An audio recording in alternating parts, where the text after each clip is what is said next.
Assalamualaikum warahmatullahi wabarakatuh. Alhamdulillahi rabbil alamin wa bihi nasta'in ala umuri dunya waddin. Wassalatu wassalamu ala asyrofil anbiya'i wal mursalin sayyidina Muhammadin wa ala alihi wa sahbihi ajma'in. Amma ba'du. A'udzu billahi minasy syaithanir rajim. Bismillahirrahmanirrahim. Alhamdulillahi rabbil alamin. Ar-Rahmanir Rahim. Maliki yaumiddin. Iyyaka na'budu wa iyyaka nasta'in. Ihdinas siratal mustaqim. Siratal ladzina an'amta 'alaihim ghairil maghdubi 'alaihim waladdallin. Amin. Bismillahirrahmanirrahim. Rabbi shrah li sadri wa yassir li amri wahlul 'uqdatam min lisani yafqahu qawli. Kata-kata indah dari saya pertama, alhamdulillahirabbil alamin. Kedua, Allahumma shalli ala sayyidina Muhammad wa ala ali sayyidina Muhammad. Ketiga, aku sayang kepada orang tuaku dan aku sayang kepada kalian semuanya. Nah, sekarang kita meneruskan mengaji lagi surat An-Nisa ayat 122 yang insya Allah sampai 130. Dengarkan baik-baik, perhatikan dengan tenang. Semoga Allah memberi rahmat kepadaku dan semoga Allah memberi rahmat kepada kalian semuanya. Amin, amin ya rabbal alamin. A'udzu billahi minasy syaithanir rajim. Bismillahirrahmanirrahim. Walladzina amanu wa 'amilus solihati sanudkhiluhum jannatin tajri min tahtihal anhar khalidina fiha abada wa'dallahi haqqan ومن أصدق من الله قيلا ليس بأمانيكم ولا أماني أهل الكتاب من يعمل سوءا يجز به ولا يجد له من دون الله وليا ولا نصيرا ومن يعمل من الصالحات من ذكر أو أنثى وهو مؤمن فأولئك يدخلون الجنة ولا يظلمون نقيرا ومن أحسن دينا ممن أسلم وجهه لله وهو محسن واتبع ملة إبراهيم حنيفا واتخذ الله إبراهيم خليلا ولله ما في السماوات وما في الأرض وكان الله بكل شيء محيطا ويستفتونك في النساء قل الله يفتيكم فيهن وما يتلى عليكم في الكتاب في يتامى النساء اللاتي لا تؤتونهن ما كتب لهن وما يتلى عليكم في الكتاب في يتامى النساء اللاتي لا تؤتونهن ما كتب لهن وترغبون أن تنكحوهن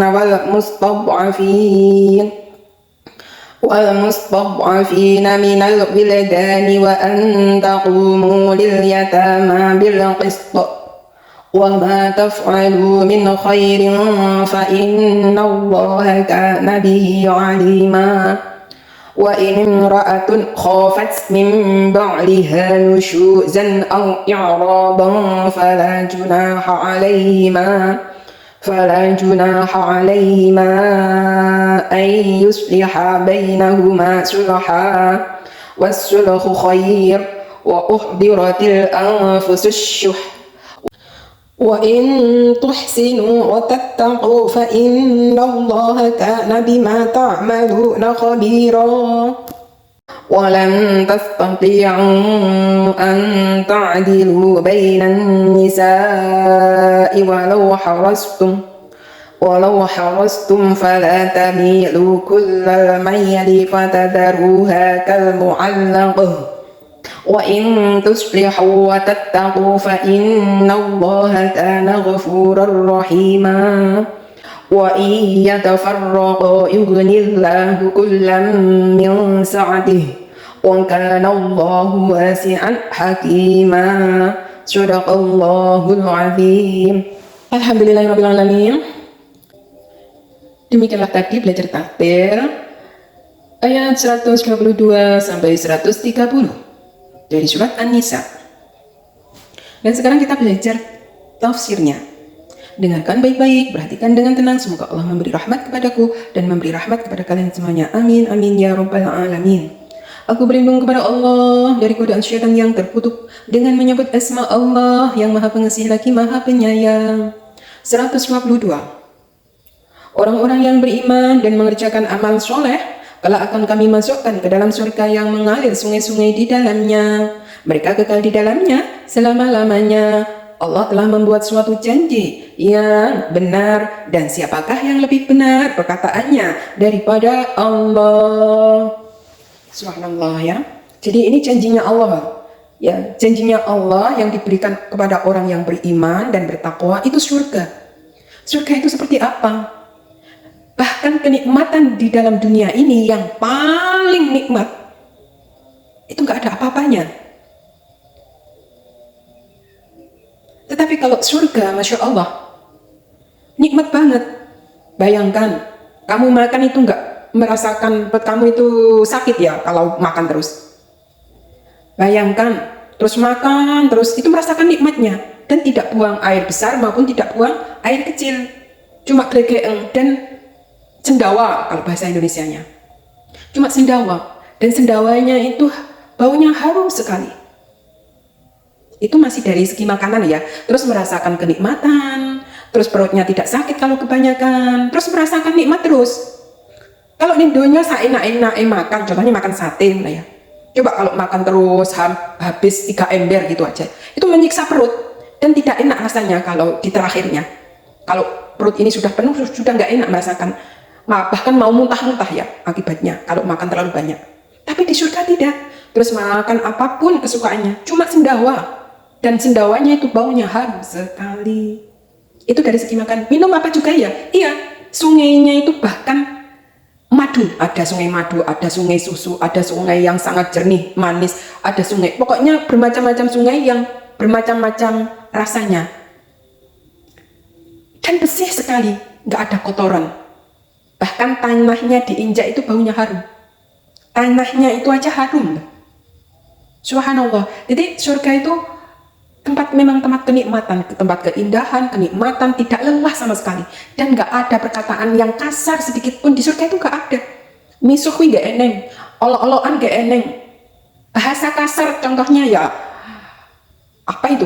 Kata-kata yang nggak sopan itu nggak ada di dalam surga. Jadi kata-katanya itu di surga itu penuh dengan rasa syukur. Subhanallah, alhamdulillah kita bisa menikmati surga. Laga Kausar, subhanallah, alhamdulillah. Terus ucapan bertemu dengan teman, ucapnya salam. Rasa syukur. Bahkan malaikat pun bunyiannya di surga selalu mengucapkan salam kepada ahli surga. Assalamualaikum bima sabartum wa ni'mal uqbad. Itu salah satunya salam kepada ahli surga. Dan apalagi ya kelebihan lain itu. Dan apabila kamu ingin menikmati surga yang luasnya langit dan bumi, ya memanggil siapa itu? Buruk. Ada kendaraan yang bisa mengantarkan kemana-mana.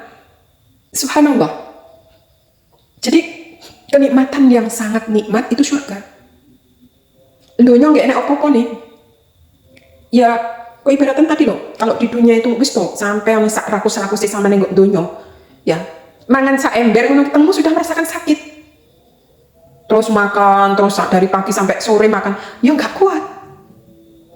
Pasti perut makan merasakan sakit. Tetapi di surga tidak.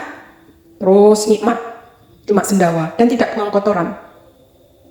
Subhanallah, itulah kenikmatan-kenikmatan di surga yang telah dijanjikan oleh Allah. Kalau Allah itu sudah berjanji, masa kok ngaku sih?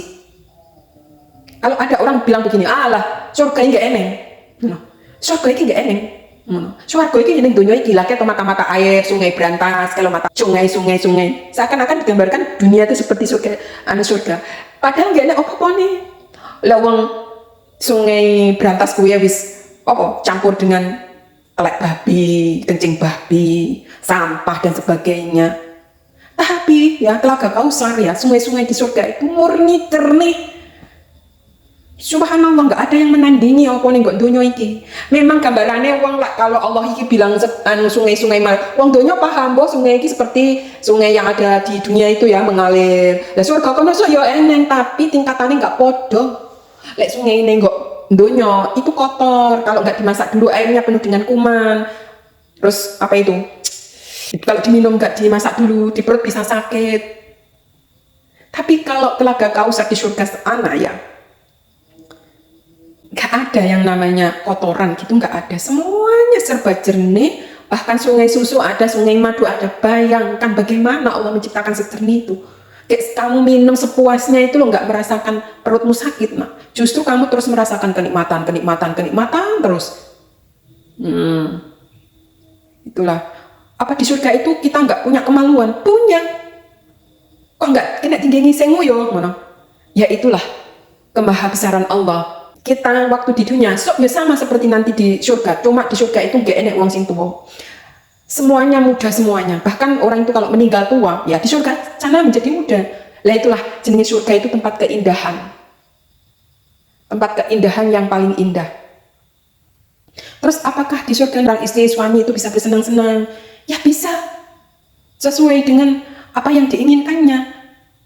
Allah itu sudah menghalalkan semuanya. Tapi sesuatu yang kotor, sesuatu yang menjijikan di surga nggak ada. Seperti air kencing, seperti buang air besar nggak ada. Nah, itulah keindahan surga. Jadi kalau orang tuh mengatakan, surga itu nggak ada, terus keadilan Tuhan itu nggak ada. Lah apa gunanya Allah memerintahkan manusia itu ya? Nengok alam dunia, ada orang jahat dan ada orang yang baik. Kalau orang jahat dan orang baik akibatnya sama loh, ya nggak adil. Semuanya akhirnya berbuat jahat nanti, samina-mena nanti di dunia. Karena itulah Allah memberi aturan kepada Nabi Adam dan keturunannya, peringatan ya, mengutus orang utusan dari anak keturunannya Nabi Adam untuk memerintahkan agar berperilaku sesuai ajaran Allah, menjadi khalifah di bumi ini. Jadi bumi ini seimbang, agar bisa seimbang ya bumi ini untuk mengatur ini, menjadi pemimpin yang dunia manusia itu. Siapa yang bertakwa, lah dimasukkan ke surganya Allah. Siapa yang membangkang, nggak mengikutinya, ya dimasukkan ke neraka Gusti Allah. Nah, selanjutnya kita menerangkan pembalasan itu sesuai dengan perbuatan, bukan menurut angan-angan. Ya, jadi apa yang diperbuat manusia nenggok dunia itu nanti bisa mengakibatkan nanti di akhirat sana ya. Dan yang dunia api, takwa. Nah, yang akhirat sana ya api. Allah mensyukuri. Bagi siapa yang memang bertakwa, Allah meridhoi surga menjadi tempatnya. Dan sebaliknya ya, orang yang membangkang ya Allah menciptakan neraka ya nengok neraka. Sekarang 123. Pahala dari Allah itu bukanlah menurut angan-anganmu yang kosong dan tidak pula menurut angan-angan ahli kitab. Barang siapa mengerjakan kejahatan, niscaya akan diberi pembalasan dengan kejahatan itu, dan ia tidak mendapat pelindung dan tidak pula penolong baginya selain dari Allah. Nah, jadi apa yang kamu perbuat ya, nenggok dunia iki sok bisa kamu petik nanti di akhirat sana ya. Jadi bukan angan-angan ahli kitab. Ahli kitab ini mengarang ya, mengarang apa ya lah, dia itu sudah merubah-rubah kitabnya ya, terus kemudian dia mengarang yang nanti masuk surga ini dari golongannya saja. Itu salah. Yang masuk surga itu bagi orang yang bertakwa, karena derajat yang paling tinggi di sisi Allah cuma takwa. Bukan karena nasab, bukan karena hartanya banyak, bukan karena orang terpandang, bukan, tapi karena takwanya. Nah, Takwa itu menjalankan perintahnya Allah, menjauhi larangannya Allah. Itulah namanya takwa. Sekarang ayat 124. Barang siapa yang mengerjakan amal-amal soleh, baik laki-laki maupun wanita, sedang ia orang yang beriman, maka mereka itu masuk ke dalam surga dan mereka tidak dianiaya walau sedikit pun. Subhanallah. Jadi orang-orang Islam itu dicintai Allah, orang-orang yang bertakwa ya, laki-laki maupun perempuan ya, itu disayang Allah, dikasihanilah oleh Allah. Dan Allah maha mensyukurinya ya kepada makhluknya yang taat ya, menjalankan perintahnya, menjauhi larangannya. Maka surga ya, itu diridhoi ya, orang-orang mukmin atau mukminat ya, memasukinya. Dan di dalam surga itu gak ada sedikit pun yang menyakiti. Mungkin nenggok dunia dapat olok-olokan, dapat bulian, mungkin neng dunia dizolimi, mungkin nenggok dunia itu dirampok tanahnya, mungkin di neng dunia itu disakiti ya, sehingga berdarah-darah, bahkan ada yang meninggal ya. Neng dunia tempat bercampurnya antara orang baik dan orang buruk. Nah, kebanyakan orang-orang yang terzolimi itu orang-orang baik. Nah, tetapi di surga nanti nggak eneng, wong sing nyakiti wis nggak eneng. Wis dipisah antara yang baik dan yang buruk. Yaitu surga dan neraka itu loh pemisahnya ya. Lah orang baik masuk di surga, jadi di surga itu tempatnya orang baik-baik. Lah di neraka tempatnya orang yang berputus asa. Dan orang-orang yang baik-baik itu ya semuanya serba baik lah. Memang diistimewakan oleh Allah. Tempat kebahagiaan ya. Subhanallah. Jadi nggak enak yang menyakiti sedikit pun. Sekarang 125. Dan siapakah yang lebih baik agamanya daripada orang yang ikhlas menyerahkan dirinya kepada Allah, sedang dia pun mengerjakan kebaikan, dan ia mengikuti agama Ibrahim yang lurus, dan Allah mengambil Ibrahim menjadi kesayangannya. Subhanallah. Jadi orang-orang yang baik agamanya, dalam arti dia ibadah, dalam menjalankan perintah Allah seperti ibadah khusus ya, sholat, terus puasa, zakat ya, terus haji, itu semuanya dilakukan dengan ikhlas. Dan dia berbuat baik ya kepada manusia, kepada alam ini, kepada makhluk selain manusia seperti ya binatang ya, selalu berbuat kebaikan dengan ikhlas hati ya. Orang-orang tersebut itu mendapatkan kebaikan di dunia dan kebaikan di akhirat. Nenggok dunia wis nampak orang yang penuh dengan kasih sayang, seperti Nabi Ibrahim. Nabi Ibrahim itu menjadi tauladan, bahkan sampai kepada Nabi Muhammad ya. Nabi Ibrahim itu terus disebut di dalam sholat at-tahiyat ya, at-tahiyat akhir disebut, dibacakan sholawat, sebab Nabi Ibrahim ya itu membawa agama yang lurus sampai anak keturunannya dari Siti Hajar sampai Nabi akhir zaman, yaitu Nabi Muhammad SAW. Nah, dan Nabi Muhammad menjadi Nabi akhir zaman. Nah, sebelum-sebelumnya kebanyakan ya Nabi-Nabi itu diutus dari kalangan keturunannya Nabi Ibrahim, dari silsilah Nabi Ibrahim dan Dewi Hajarah ya, seperti di sekitar Baitul Maqdis ya, daerah-daerah sekitar Baitul Maqdis itu yang diutus oleh keturunannya Nabi Ibrahim dari ibu yang namanya Dewi Saroh, Siti Saroh, Siti Hajar di Mekah. Nah, inilah bapak tauhid, maksudnya bapak yang membawa agama yang lurus, yaitu mentauhidkan Allah, la ilaha illallah. Itulah sebenarnya perjuangan Nabi Ibrahim sampai anak cucunya ya, sampai nabi-nabi sesudahnya, yaitu ajaran lurus, yaitu ajaran tauhid, la ilaha illallah. Tidak Tuhan selain Allah, sesuai zamannya. Mungkin zamannya Nabi Musa ya rasulnya ya Nabi Musa, mungkin zamannya Nabi Isa rasulnya ya Nabi Isa, itu ya. Dan Nabi akhir zaman itu Nabi Muhammad, lahir di Mekah tahun 571 Masehi. Dan sesudah itu ya, yang harus dipakai ya syariatnya Nabi Muhammad atas perintah kitab-kitab sebelumnya, seperti Nabi Isa menerangkan tentang Nabi Muhammad akhir zaman yang namanya Ahmad harus diikuti pada zaman itu. Ada yang beriman, tapi juga ada yang tetap kafir. Lanjut ya, punyaan Allah lah apa yang di langit dan apa yang di bumi, dan adalah pengetahuan Allah maha meliputi segala sesuatu. Subhanallah. Jadi alam semesta ini adalah punyaan Allah. Allah yang mempunyai, Allah yang menciptakan, ya.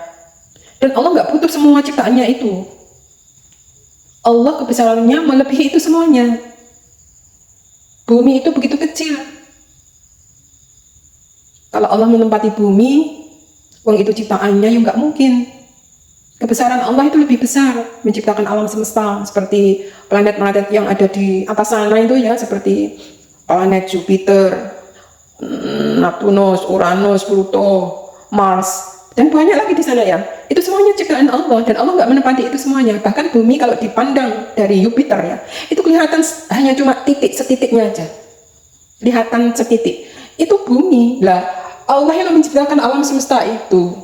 Kalau Allah ditempatkan di bumi berarti Allah dikerdilkan. Allah yang menciptakan, ya Allah nggak membutuhkan ciptaannya. Kalau Allah itu disamakan seperti manusia berjalan di atas bumi, terus berbagi kepada manusia, itu mengkerdilkan. Makanya Allah itu mengutus ya malaikat. Allah menciptakan malaikat ya, yang bisa mimbo-mimbo seperti manusia dan menyampaikan wahyu kepada manusia sesuai bahasanya. Itu utusan Allah lah. Allah itu yang menciptakan semuanya. Ibaratnya dalangi, yang ngerti segalanya, ngerti bahasa makhluknya. Dan malaikat itu diberi pengetahuan sesuai bahasa yang dimengertinya. Terus didesain oleh Allah sesempurna mungkin ya. Makanya diutus. Lah kok tetap, contoh ada pertanyaan, berarti Allah itu butuh malaikat? No. Pertanyaan itu pertanyaan yang bagaimana ya? Nggak berpendidikan. Bukankah malaikat itu yang menciptakan Allah, yang memberi kekuatan Allah, yang mematikan juga Allah. Sebagaimana manusia, sesuatu yang tidak ada diadakan oleh Allah, dihidupkan oleh Allah, dan yang mematikan Allah. Nah, itulah. Jadi nggak ada kekuatan. Ya, makhluk ini nggak ada kekuatan. Semuanya yang memberi tunduk patuh terhadap Allah. Kita itu bisa bersuara, kita bisa mengucapkan, kita bisa apapun bertindak ya. Itu Allah yang memberi kekuatan, memberi nafas ini. Kalau Allah sudah mencabut jeret, wis nggak bisa apa-apa manusia itu. Nah, begitu juga para malaikat. Kalau Allah memerintahkan begini begitu, oleh Allah diberi kekuatan, isinya manut. Allah sing diperintah Gusti Allah. Terus kamu nggak bertanya, apakah bumi ini berputar juga atas perintah Allah? Iya, bumi ini berputar itu atas perintah Allah. Bumi ini patuh terhadap Allah, berputar terus ya, mengelilingi matahari. Itu perintah dari Allah. Nanti kalau Allah sudah memerintahkan berhenti bumi, ya berhenti. Nanti kalau kiamat ya, mendekati kiamat, semuanya tunduk patuh kepada Allah, seluruh alam ini berputar. Mengelilingi matahari, itu namanya bumi itu. Berputarnya mengelilingi matahari yang dinamakan tahun. Kalau bulan ya mengelilingi bumi dinamakan bulan komariah ya. Sudah paham kan? Insya Allah. Jadi semuanya itu tunduk patuh. Yang mendesain Allah, yang merencanakan Allah, itu sudah ditentukan, ditakdirkan sejak zaman azali, zaman di mana Allah merencanakan ya ketentuan dan ketetapannya apa yang akan terjadi di kemudian hari. Itulah yang namanya qada-qadarnya Allah. Jadi alam semesta ini adalah kepunyaan Allah. Dan Allah ilmunya meliputi segala sesuatu. Yang menamakan malaikat tadi, ada yang bernama Allah butuh malaikat. Lah malaikat itu iso ngomong, iso menyampaikan kepada Nabi Muhammad ya. Contoh malaikat Jibril ya. Itu semuanya yang memberi kekuatan itu Allah. Dan bisa mengatakan persis apa yang difirmankan Allah itu ya malaikat. Isinya patuh tunduk terhadap Allah. Begitu juga seorang Rasul, utusan Allah. Kok dia itu diberi kekuatan, ya itu dari Allah. Contohnya Nabi Muhammad bisa membelah bulan, itu siapa yang membelah? Allah. Karena Nabi Muhammad utusan Allah. Dengan petunjuk Allah, Nabi Muhammad bisa membelah bulan dan mengembalikan ke tempat semula. Ini kerasulan Nabi Muhammad yang menjadi utusan Allah, maksudnya begitu loh ya. Selanjutnya menerangkan tentang keharusan memberikan hak-hak orang yang lemah dan cara menyelesaikan kesulitan rumah tangga. Nah, 127. Dan mereka minta fatwa kepadamu tentang para wanita. Katakanlah Allah memberi fatwa kepadamu tentang mereka, dan apa yang dibacakan kepadamu dalam Al-Quran juga memfatwakan tentang para wanita yatim yang kamu tidak memberikan kepada mereka apa yang ditetapkan untuk mereka, sedang kamu ingin mengawini mereka. Dan tentang anak-anak yang masih dipandang lemah, dan Allah menyuruh kamu supaya kamu mengurus anak-anak yatim secara adil, dan kebajikan apa saja yang kamu kerjakan, maka sesungguhnya Allah adalah maha mengetahuinya. Nah, ini menerangkan tentang wanita ya, wanita apabila yatim ya, harus diberikan haknya ya. Dan kebanyakan pada waktu zaman jahiliyah ya, itu apabila ada anak yatim itu diadopsi jadikan anak ya. Ada anak yatim piatu ya, seorang wanita yatim piatu dijadikan anak, kalau cantik dinikahinya. Lek buruk ya, mereka tidak boleh kawin kepada laki-laki lain. Itu keburukan-keburukan pada zaman jahiliyah ya, karena nggak memberikan hak terhadap anak yatim ya. Tentang anak-anak yang masih dipandang lemah, dalam arti masih kecil ya, berikan haknya agar untuk mengurus ya orang-orang anak atau anak-anak yatim yang masih lemah itu diurus dengan baik secara adil ya. Kalau ya dia itu yang mengurus kerabatnya, ya kerabatnya yang harus memberikan apabila dia itu mendapat hak waris harus diberikannya. Tetapi kalau anak yatim piatu terus nggak punya harta, kemudian dijadikan anak angkat, maka harus berbuat baik kepada mereka ya.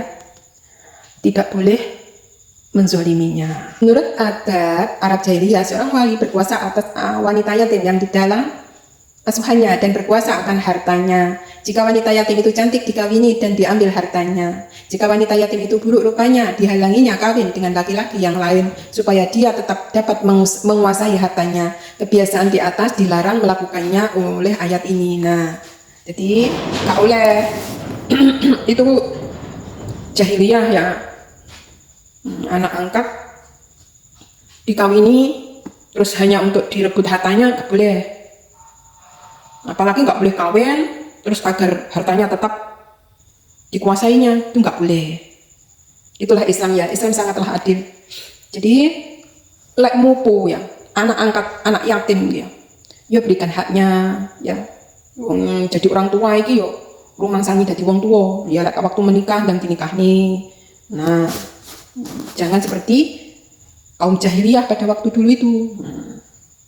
Terus seumpama mereka itu enggak cantik ya, tetapi kalau sudah ketemu jodohnya sedang dinikah nih, cuma ingin merebut hartanya.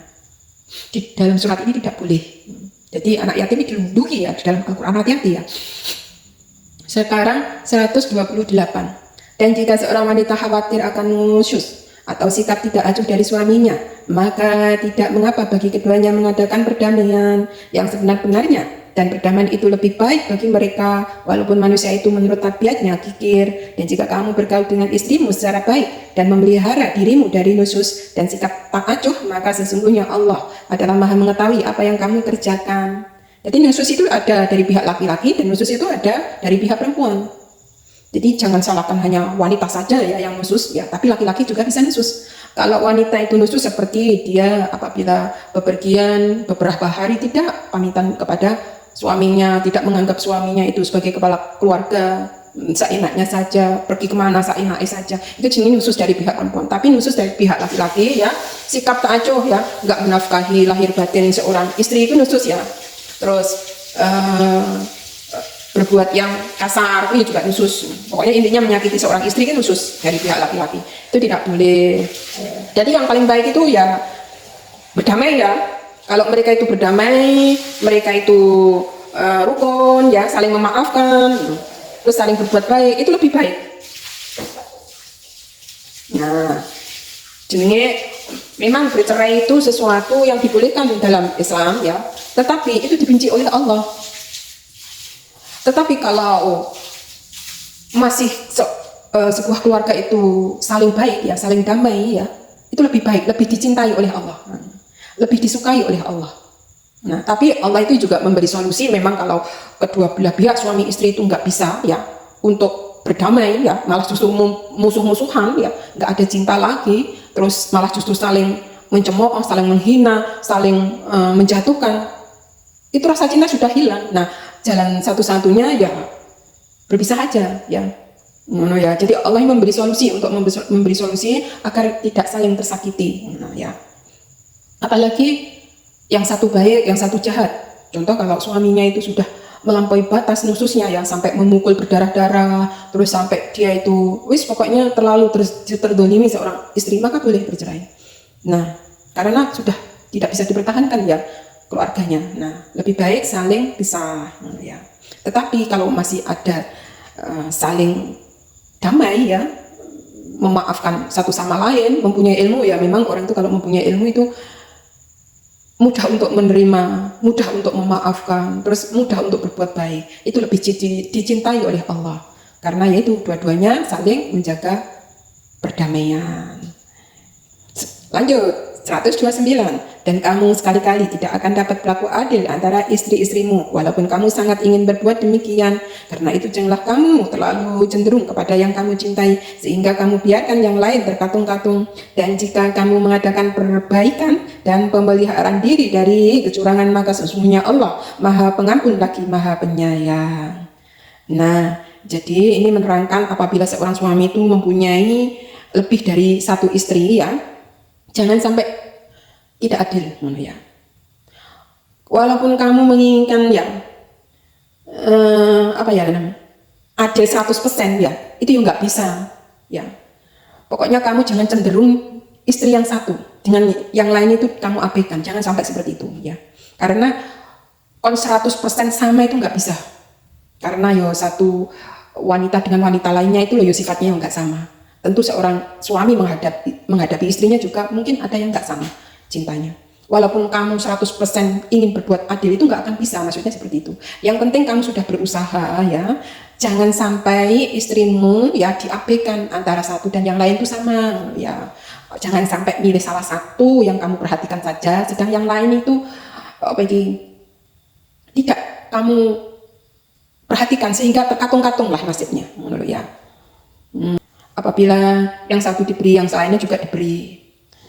Apabila yang lainnya itu dinafkahi, yang satu juga yang lainnya dinafkahi. Pokoknya sama ya. Jangan cenderung pada yang satu gitu aja, titik. Lekon 100% adil ya nggak iso. Kadarnya istri satu dengan yang lainnya satu, anaknya satu. Yang istri nomor 2, anaknya 2. Istri yang nomor 3, anaknya 3. Lah, cara berbuat adil kan nggak bisa. Walaupun kamu berusaha, ya, tapi nggak bisa 100% adil, nggak bisa. Sebenarnya kamu sudah berusaha, yang satu kamu beri, yang lain juga kamu beri. Anaknya yang satu diperhatikan, ya anak yang lain juga diperhatikan, gitu aja. Itu yang namanya saling diperhatikan istrinya. Nggak cenderung pada satu istri, sedang istrinya itu banyak, anaknya banyak, yang perhatikan sito, nggak boleh. Selanjutnya ya, 130. Jika keduanya bercerai, maka Allah akan memberi kecukupan kepada masing-masing dari limpahan karunia-Nya, dan adalah Allah Maha Luas karunia-Nya lagi Maha Bijaksana. Nah, bila ada suami istri bercerai ya, itu memang dibolehkan. Nah, jika keduanya bercerai, nah berarti Allah akan membolehkan. Tetapi tadi di atas aku terangkan ya, Allah lebih mencintai suami istri itu yang berdamai, ya. Dan Allah membenci perceraian. Bukan berarti Allah tidak memberi solusi. Ya, kalau memang keduanya itu nggak bisa dipersatukan, sedang dia sudah suami istri, daripada berdosa, lebih baik dia bercerai. Allah akan memberikan limpahan karunia-Nya kepada masing-masing. Allah tetap memberi rezeki, ya, kepada masing-masing. Karena Allah itu Maha Pengasih dan Penyayang, ya, nggak pilih kasih ya, memberi rahmat kepada makhluknya, karunia-Nya. Yang satu ya mungkin ketemu jodohnya lagi, yang satu bisa ketemu jodohnya lagi, gitu loh maksudnya ya. Jadi daripada hidup dalam rumah tangga yang tidak seirama, maksudnya dalam arti nggak ada kecocokan ya. Terus malah justru menambah dosa. Yang seharusnya seorang istri melayani suami ya, terus nggak mau. Padahal status suami istri itu kan menambah dosa saja. Nah, seumpama suami seharusnya menafkahi, ya yang salah suami ya, seharusnya seorang suami menafkahi istri, tapi istrinya terlunta-lunta, nggak dinafkahinya, lahir dan batinnya, malah justru tersakiti kan, statusnya menjadi suami istri, tetapi dia itu tersakiti lahir dan batinnya. Nah, itu kan menambah dosa bagi seorang suami. Allah memberi solusi untuk berpisah, Allah memberi karunia masing-masing. Nah, suatu saat dia akan bertemu dengan jodoh yang lain, mungkin yang lebih tepat sesuai yang diharapkannya, seperti itu ya. Demikianlah tadi keterangan ayat 122 sampai ayat 130 dari surat An-Nisa ya. Apabila ada salah kata, mohon maaf yang sebesar-besarnya. Apabila ada yang benar boleh diikuti, apabila ada yang salah boleh dikritisi untuk membangun kedepannya menjadi insan yang lebih mengerti. Ihdinas siratal mustaqim. Wassalamualaikum warahmatullahi wabarakatuh.